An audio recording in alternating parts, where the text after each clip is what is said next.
ডানফ্রুটো জুসের sugar quantity কত? তো বাংলাদেশের শহর থেকে গ্রাম পর্যন্ত অনেকেই এই জুসটা খাইয়েই বড় হয়েছেন এবং সারপ্রাইজিংলি আমি প্রায় 7-8 বছর আগে জুসটা খাওয়া ছেড়ে দিচ্ছি। তো আজকে আমরা দেখবো যে এই জুসে ঠিক কতখানি চিনি আছে যেটা আমরা প্রতিনিয়ত অজান্তেই কনজিউম করতেছিলাম। তো এই জুসের বোতলের মধ্যে এখানে 30 থেকে 32 গ্রামের মতো চিনি আছে। তো আর এই 30 থেকে 32 গ্রাম বলতে বোঝায় 8 চা চামচ।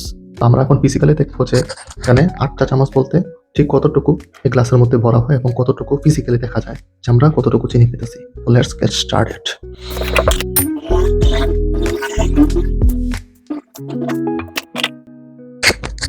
তো আপনারা দেখতে পারতেছেন যে এই একটা গ্লাসের এতখানি ঠিক ভরপুর হয়ে গেছে 8 চামচ চিনি দিয়া। তো ওই ছোট একটা বোতলে আমরা এতটুকু পরিমাণ চিনি খেতেছি যদি আমরা একেবারে বোতলটা খেয়ে ফেলি তাহলে।